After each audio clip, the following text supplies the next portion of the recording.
अस्सलाम वालेकुम, welcome back to my channel, another day another vlog in my life. कैसे हैं आप सब लोग? उम्मीद करती हूँ आप सब ठीक होंगे, मज़े में होंगे। हम भी अल्हम्दुलिल्लाह बिल्कुल ठीक ठाक मज़े में। तो जनाब आज था जी हमारे पास 6th रोज़ा, और जब मैं आपको ये व्लॉग दिखा रही हूँ तब तो हमारा 7th रोज़ा खैर से स्टार्ट हो चुका है। तो जनाब आज का रोज़ा जब हम लोगों ने रखा तो उसके बाद मुझे थोड़े बहुत मसालों को रिफ़िल करना था, तो मैंने कहा व्हाई नॉट आप लोगों के साथ शेयर कर लिया जाए। क्योंकि आपको पता है मुझे ये छोटे-छोटे जो काम है ना, ये करना मुझे बड़े मुश्किल लगते हैं सच्ची। वो क कभी-कभी कहते हैं ना कि पूरा हाथ ही गुज़र जाता है और एक दुम नहीं गुज़रती। तो मेरे साथ भी वही हाल है कि मैं सारे काम कर लेती हूँ, मुझे ये छोटे-छोटे जो काम होते हैं ना, ये करते हुए ना मुझे पता नहीं क्यों इतनी मुश्किल होती है। तो ये कल से मेरे ना जो सुर्ख़ मिर्ची है ना, वो ख़त्म हुई थी इस मेरे जो कंटेनर के अंदर, या इस जो ये मैंने अपने स्पाइसेस बॉक्सेस रखे हुए हैं। मैं कल से सोच रही थी कि मुझे इनको रिफ़िल करना है, और मैंने कल जितनी भी अफ्तार बनाई थी ना, सारी सब जो सुर्ख़ मिर्चें हैं ना, वो मैंने इस पैकेट में से डायरेक्ट उसमें डाली थी। तो बस आज सुबह जैसे मैं काम करने लगी, मैंने कहा व्हाई नॉट कि इसको हम लोग पहले इसको रिफ़िल कर लें और उसके बाद खैर से हम लोग बाकी काम करेंगे। तो ये है जी लाल मिर्च जो मैं यूज़ करती हूँ। आप लोग अक्सर मसालों का पूछते हैं कि गुल कौन से कंपनी के मसाले यूज़ करती है, तो मैं सूरज वालों के ज़्यादा करती हूँ, मुझे इनके मसाले अच्छे लगते हैं। आई हैव नो आइडिया, बहुत सारे लोग हैं जो शान के, और दूसरा कौन-सा ब्रांड है, एक शान है और दूसरा कौन-सा है, हाय अल्लाह मेरा नाम ही भूल गया मुझे। शान मुझे याद रह गया है कि नेशनल के, यस यस नेशनल के, हाँ मुझे भूल गया था। तो लोग कहते हैं कि उनको वो अच्छे लगते हैं, उनकी सुर्ख़ मिर्चें, सूखे धनिया, ये वो। मैं नहीं करती हूँ। मैं बाकी सारे मसाले तो घर में मैं पीसती हूँ, गरम मसाला हो जाए, सूखे धनिया हो जाए, काली मिर्चें हो जाए, मैं घर में पीस के, ताज़ा पीस के इनको मैं डाल देती हूँ इनके स्पाइसेस जार्स के अंदर। लेकिन जो चीज़ें मुझे चाहिए होती हैं, सुरख मिर्च हो गई, ज़ीरा हो गया, इस तरह की चीज़ें, वो सारी की सारी मैं सूरज वालों की ही लेती हूँ। और एक और चीज़ भी है कि एक्सेसिबिलिटी है मेरे लिए ज़्यादा, क्योंकि मैं जब सुपर स्टोर जाती हूँ तो वहाँ पे इनके सारे स्पाइसेस मिल जाते हैं। प्राइसेस भी ऑलमोस्ट सेम है, थोड़ी रीज़नेबल ही होंगी हमारे देसी स्टोर्स की निस्बत, लेकिन मुझे अच्छा लगता है वहाँ से जाके एकदम से सारी शॉपिंग कर लेना। तो मैं तो ये वाले मसाले यूज़ करती हूँ, क्योंकि मुझे कुछ अर्सा पहले मुझे याद है किसी ने मुझे रिकमेंड किया था कि कोई इनके पास ज़ाफ़रानी गरम मसाला है शान वालों का, कि वो ज़रूर यूज़ करें। तो वो अभी तक मुझे नज़र नहीं आया, जैसे मुझे नज़र आएगा वो मैंने ख़रीद के यूज़ ज़रूर करना है, क्योंकि मुझे लगता है कि जिस मेरी फ्रेंड ने रिकमेंड किया था उसकी कुकिंग काफ़ी अच्छी है। तो मुझे लगता है अगर उसकी रिकमेंडेशन पे मैं ये ख़रीदूँगी तो शायद मुझे अच्छा लग ही जाए। आप लोग बताइएगा कि आप लोगों ने कभी वो ज़ाफ़रानी गरम मसाला, आई थिंक उसका नाम है, ये उसने बताया था कि वो आपने कभी यूज़ किया है, शान का है या नेशनल का है। तो उसने मुझे एक्चुअली पिक्चर भेजी थी, तो वो आप मुझे बताइएगा आपको कैसा लगता है। तो जनाब अफ्तार की तैयारी हो रही है, और मैंने एग पकोड़ा आज बनाना, तो जिब्राइल खड़ी होकर एग वगैरह जो है उसको पील कर रही है।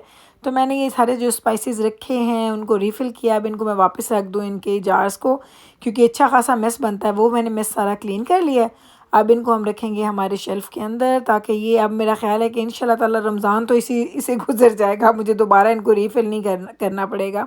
क्योंकि खाना बहुत कम मेरे घर में बन रहा है। मैं एक सालन बनाती हूँ तो जाना के बाबा ही सिर्फ़ खाते हैं ना, तो वो बेचारे ना, वो एक सालन 2-2 3-3 दिन उनको खाना पड़ता है। ये मैं आपको एक्चुअली दिखाई थी पीछे भी छोटे वाले स्पाइसेस के ना, और छोटे वाले जो जार्स हैं वो बैक साइड पे रखे हुए हैं। हाँ जी, तो आज मैं आपके साथ एक रेसिपी शेयर कर रही हूँ, वो है जी हमारे चिकन पकोड़ा की रेसिपी। बहुत अच्छे बनते हैं, मैं ये बनाती हूँ तो मेरे बच्चे वो कहते हैं ना, बाकी किसी चीज़ को देखते भी नहीं हैं। तो इसके लिए जो मैंने चीज़ें ली हैं वही सारी आपके सामने हैं। सबसे पहले हमने चिकन लिया है, ये तकरीबन 1.25 से 1.5 किलो चिकन है। 1 किलो का पैकेट था मेरे पास, और 1 चिकन ब्रेस्ट मेरे पास एक्स्ट्रा थी। उसके मैंने छोटे-छोटे क्यूब्स में इस तरह से उसकी बोटियाँ कर ली हैं, क्योंकि ये पकोड़े जितने छोटे होते हैं उतनी जल्दी बनते हैं और उतने मज़े के क्रिस्पी भी बनते हैं। तो ये चिकन मैंने सारा डाल दिया है यहाँ पे छोटे-छोटे क्यूब्स में। मैंने उसको वॉश करके स्ट्रेनर में डाल के रख लिया था। ये सारी चीज़ें होंगी इधर। इसमें जाएगा जनाब कॉर्नफ्लावर, वो मैं आपको बाद में बताऊँगी। रेड चिली, जो कोई भी सॉस वो चाहिए जाएगी, एंड थोड़ा-सा सोया सॉस भी जाएगा।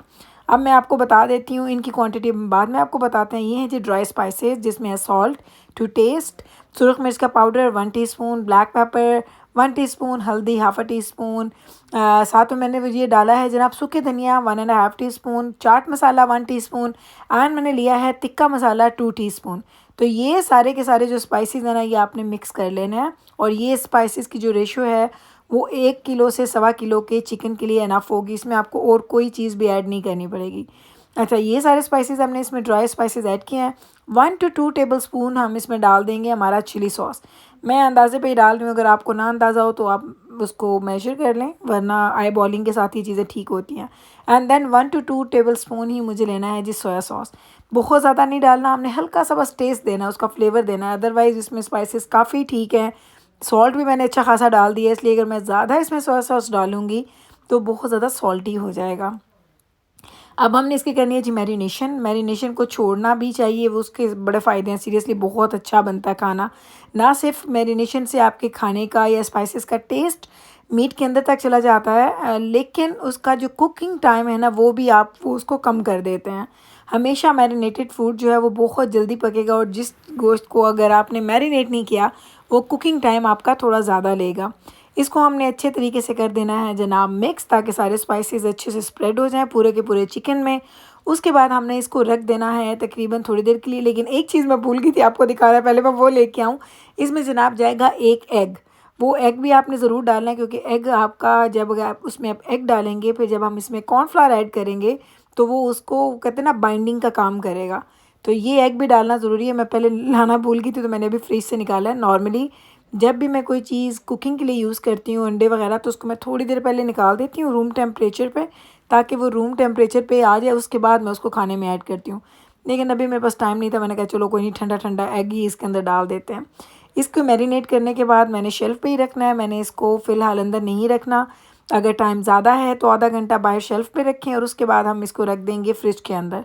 अगर टाइम कम है तो इसको हम शेल्फ़ के ऊपर ही छोड़ देंगे, क्योंकि अप टू 2 आवर्स आपका जो ये टाइम है वो सेफ़ होता है आपके फ़ूड के लिए।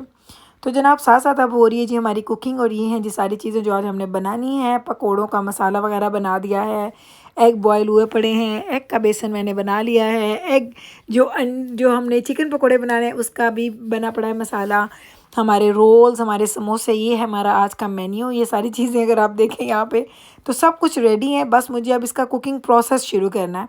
और ये कुकिंग प्रोसेस जो है ना, ये 1.5 घंटा लगता है मुझे एवरी डे, 1.5 आवर मुझे ओनली कुकिंग की चीज़ें जो मुझे फ्राइंग करनी होती हैं उसके लिए मैं यूज़ करती हूँ।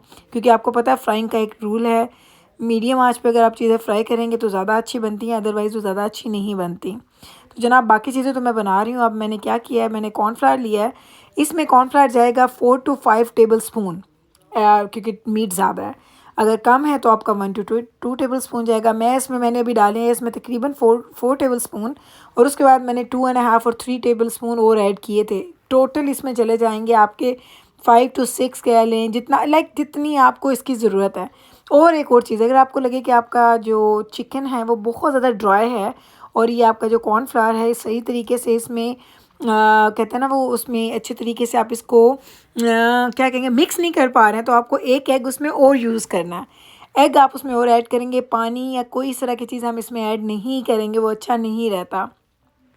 तो जनाब देख लें साथ साथ हमारी चीज़ें फ्राई हो रही हैं, और उसको मैरिनेशन को पड़े हुए 1.5 2 घंटे हो चुके हैं। उसके बाद अभी मैंने जब इसमें ऐड किया था कॉर्नफ्लावर, उसके बाद भी इसको तकरीबन 20 एक मिनट मिल गए थे। बस अब आपने एक एक पीस उठा के डालना है अपनी कढ़ाई में, 5 से 6 मिनट उसको फ्राई करेंगे और आपके चिकन पकौड़ा रेडी हो जाएंगे। क्योंकि इतने छोटे पीसेज हैं, मैरिनेटेड हैं ऑलरेडी, तो उसका कुकिंग टाइम और ज़्यादा कम हो जाएगा। मीडियम आंच पे आपने बनाने हैं, तेज़ आंच पे बनाने नहीं हैं, वरना आपके ऊपर से तो बन जाएगा, उसका एक कलर आ जाएगा, लेकिन अंदर से आपके चिकन में कच्चापन रह जाएगा। तो बस जनाब साथ में हमारा टेबल हो चुका है रेडी। ये देख लें, ये सारी चीज़ें हमारी फ्राई होकर यहाँ जा चुकी हैं। अब सिर्फ चिकन पकोड़े की वो कहते ना कमी है, वो जैसे कंप्लीट हो जाएगा उसको भी लेके आएंगे, और हमारा आज का अफ्तार टेबल अल्हम्दुलिल्लाह बिल्कुल बिल्कुल रेडी हो जाएगा। तो ये है जी हमारा आज का मेन्यू, जिसमें चिकन पकोड़ा, अंडा पकोड़ा, मिक्स पकोड़ा, नान पकोड़ा, समोसे, रोल्स एंड थोड़े से नमक पारे लेफ़्ट ओवर पड़े थे, मैंने वो डाले हैं। तो ये आपको ऐसा लगा ना कोई छोटू आया आपसे ऑर्डर लेने के लिए होटल में, जैसे मैंने सारी चीज़ों के नाम लिए हैं। तो चलिए जनाब जी, यही था जी हमारा आज का ये मज़ेदार व्लॉग, आज की ये मज़ेदार तरह की चीज़ें जो मैंने आपके साथ शेयर की। आप लोगों को उम्मीद करती हूँ कि आप लोगों को ये मेरे रमज़ान के व्लॉग सीरीज़ जो है वो अच्छी लग रही होगी। डेली व्लॉगिंग करना आसान नहीं है, ट्रस्ट में बहुत मुझे मुश्किल लगता है। रमज़ान में थोड़ा ज़्यादा मुश्किल हो जाता है, क्योंकि इबादत ज़रा आपको एक्स्ट्रा करनी पड़ती हैं। थोड़ा टाइमिंग का आपका वो कहते हैं ना सर्टेन टाइमिंग होती है जिस पे आपने सब काम करने होते हैं, तो वो टाइमिंग का जहाँ पे विंडो आ जाती है वहाँ पे चीज़ें थोड़ी मुश्किल लगती हैं। लेकिन उम्मीद करूँगी जनाब आप लोग इनको एंजॉय कर रहे होंगे। अगर अच्छे लग रहे हैं तो कल फिर वापस आइएगा मेरे चैनल पे मुझसे मिलने। मैं मिलूँगी आपके साथ सेम टाइम पे, सेम चैनल पे एक और नए मज़े के व्लॉग के साथ। तब तक रखिएगा आप अपना ख़याल, हमें रखिएगा आप अपनी दुआओं में याद। टेक केयर जी, अल्लाह हाफ़िज़।